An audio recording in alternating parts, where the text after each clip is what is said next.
Pasca meninggalnya siswa kelas 4 Sekolah Dasar di Ngada, NTT, Menteri Pemberdayaan Perempuan dan Perlindungan Anak Kemen PPPA Arifah Fauzi mengatakan peristiwa ini bukan hanya dari satu faktor penyebab saja.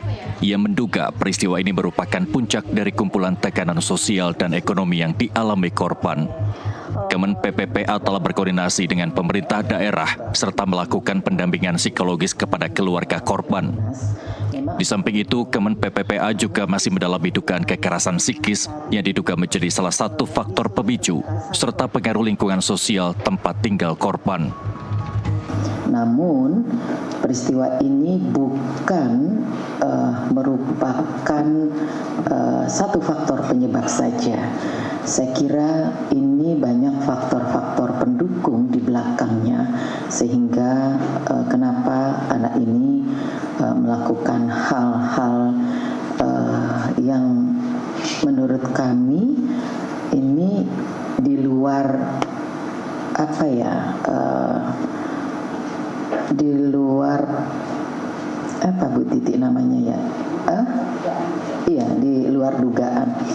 Karena begini, kalau kami sudah melakukan koordinasi dengan dinas provinsi dan kabupaten, dinas P3A, beberapa informasi yang kami temukan adalah bahwa si Ananda ini memang orang tuanya berpisah ketika masih dalam kandungan.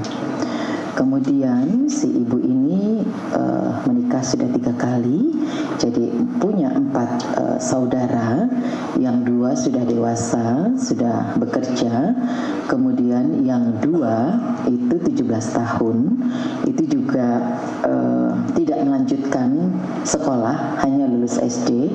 Kemudian yang kedua kakaknya umur 14 tahun perempuan, juga tidak melanjutkan sekolah, hanya sampai tingkat SD. Kemudian dari dinas P3A Kabupaten juga sudah berkunjung ke lokasi dan mencoba melakukan pendampingan dengan pendekatan secara psikologis, khawatir ada dampak atau trauma yang dialami oleh ibu, kemudian nenek, dan juga 2 saudaranya. Tetapi informasi yang kami dapatkan, karena di lokasi tersebut belum memiliki psikolog klinis, sehingga ini alternatifnya adalah dirujuk ke kabupaten kota terdekat yang memiliki psikolog klinis atau mendatangkan psikolog klinis ke daerah tersebut. Ini salah satu yang sudah kami lakukan pendampingan. Menteri Arifah berharap peristiwa ini tidak terulang dan menjadi kasus terakhir di Indonesia. Ia mengimbau seluruh pihak untuk dapat meningkatkan perlindungan terhadap anak-anak Indonesia sebagai penerus generasi bangsa. Dari Jakarta, Sela Rizky Andrianto, jurnalis NTV, melaporkan. Pemirsa, nestapa di Ngada jangan sampai terulang. Bagaimana caranya dan apa yang akan dilakukan pihak-pihak berwenang? Kita bahas bersama para narasumber yang sudah tersambung melalui Zoom. Sore ini ada Asisten Deputi Perlindungan Anak dari Kekerasan Kementerian Pemberdayaan Perempuan dan Perlindungan Anak, Ibu Ciput Eka Purwiyanti. Dan kita juga sudah tersambung dengan pakar psikologi forensik Reni Kusumo Wardani. Bu Reni, Bu Ciput, terima kasih telah bergabung bersama NTV Prime. Terima kasih, selamat sore. Selamat sore, Mbak Siti. Saya ingin mulai dulu dari Ibu Reni. Kita tentu sepakat bahwa setiap kejadian bunuh diri itu sifatnya khas begitu ya, antara satu individu dan individu yang lain, kita tidak bisa generalisir begitu. Tapi Bu Reni, ini kejadian menimpa anak usia 10 tahun. Apa yang Anda lihat dari peristiwa ini? Ya, sebetulnya kalau sebelum saya menyampaikan pendapat saya, perlu disclaimer ya ini Mbak Nastiti. Pertama, turut berduka cita yang sangat mendalam dan tentunya sangat prihatin dengan kejadian ini. Dan disclaimernya adalah bahwa dialog ini merupakan upaya untuk belajar bersama Ya, dan prevensi ke depan, bukan untuk membuat anak-anak dimanapun seperti menjadi punya referensi negatif yang tidak diharapkan ya terkait dalam hal menghadapi keputusasaan atau ketidaknyamanan. ya, Jadi setuju. kalau kita melihat pada kasus di Ngada atau mungkin juga beberapa kasus lain sebelumnya, pada usia SD itu anak mulai memahami konsep perbandingan dan mulai ada sebuah perkembangan pada logika yang sederhana. Ketika melihat dirinya itu kurang jika dibandingkan oleh teman-temannya, hal ini bisa kemudian dia menarik sebuah kesimpulan yang sangat sederhana dan pendek bahwa dirinya ini tidak setara dengan teman-temannya. Nah, anak SD ini sedang di dalam proses mengembangkan kemampuan untuk meningkatkan kepercayaan diri. Jadi situasi kemiskinan, apalagi kemiskinan yang ekstrim, ini dapat membuat anak merasa gagal untuk bisa menjadi mampu atau setara dengan teman-temannya. Sehingga di dalam situasi seperti itu beresiko membuat anak ini merasa inferior, rendah diri. Nah, rendah diri yang kronis dapat berubah menjadi seperti perasaan kehilangan harapan, putus asa yang kemudian bisa berpotensi atau beresiko membuat anak merasa tidak berguna hidupnya atau bahkan mungkin dia merasa hanya menjadi beban bagi orang tuanya. Jadi memang secara umum kemiskinan ekstrim itu bukan hanya soal kekurangan materi, tetapi bisa menciptakan sebuah lingkungan psikososial yang bagi anak itu menjadi penuh dengan ketidakpastian. Bu Nah, Reni, di saat anak berada pada ya Bu Reni, perkembangan. Anda melihat bahwa unsur perasaan menjadi beban itu yang dirasakan oleh korban. Saya tidak tahu pastinya ya. Kalau untuk mengetahui secara pasti tentunya perlu melakukan otopsi psikologi. Tetapi saya bicara secara umum.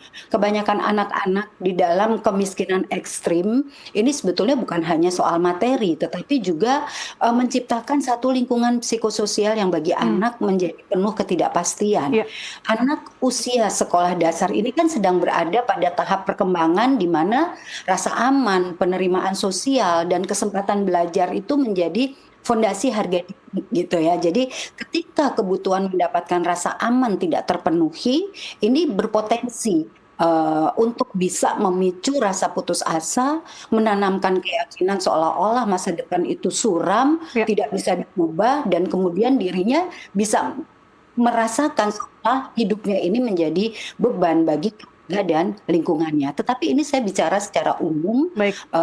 bukan pada kasus Ananda Ngada almarhumah ya. Ya, tadi Bu Reni termasuk menyarankan begitu ya, jika mau mengetahui duduk persoalannya, unsur-unsur atau indikator apa yang menyebabkan korban bunuh diri, harus dilakukan semacam otopsi psikologi. Saya ingin ke Bu Ciput, apakah dari Kementerian PPPA nantinya akan mendorong untuk dilakukan otopsi psikologi? Mengingat sekali lagi, korban baru berusia 10 tahun. Bu Ciput silakan.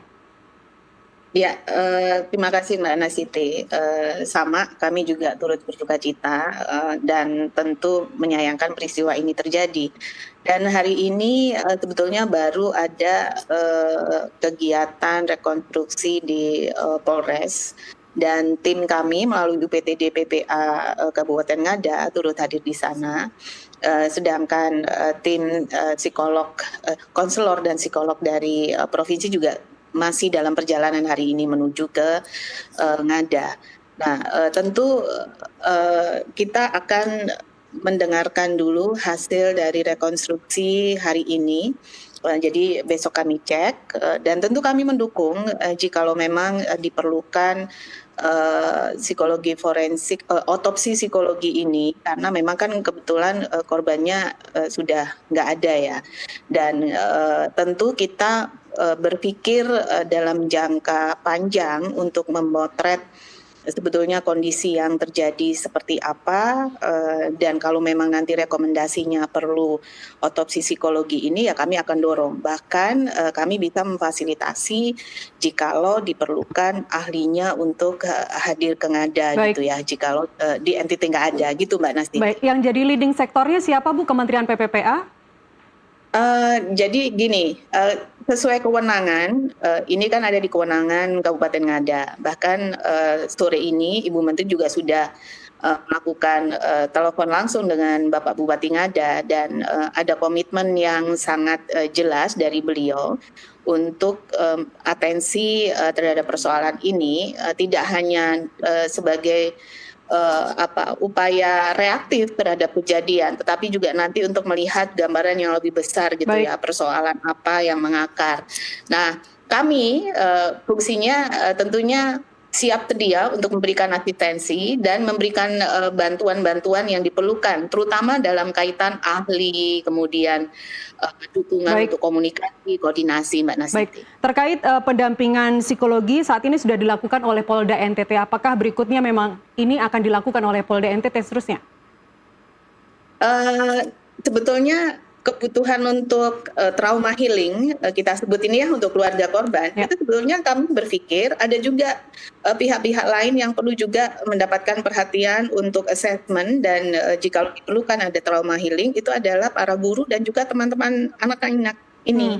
Jadi anak di lingkungan sekolah atau di lingkungan dia bermain, karena pasti mereka yang tiap hari, apalagi ini kan sangat mengejutkan dengan riwayat kehidupan sehari-hari anak yang sangat aktif di sekolah, pintar, pandai, ramah gitu, dan baik hati, dan itu kami yakin setidaknya harus dilakukan assessment juga terhadap kelompok-kelompok kecil di mana anak ini berinteraksi, Mbak Oke. Nastiti. Baik, waktu sangat krusial dalam hal ini Bu Ciput. Jika memang pendampingan psikologi saat ini atau trauma healing saat ini diberikan oleh Polda NTT, mungkin Ibu sudah dapat beritanya siapa saja yang saat ini mendapatkan trauma healing? Ini baru pendekatan untuk keluarga dulu ya, karena kan dari sekolah belum. Keluarga itu siapa saja, Ibu? Dari omanya, kemudian ibu dan dan kedua nenek. kakak yang memang tinggal dengan ibunya. Oke. Ini kan yang masih berinteraksi sehari-hari dengan Ananda. Baik, Bu Reni, sekali lagi waktu sangat krusial saat ini. Teman-temannya juga mungkin saat ini sedang tidak bisa berpikir seperti kita orang dewasa berpikir begitu ya. Sangat shock pasti di sekolahnya. Guru-guru pun juga sangat terpukul.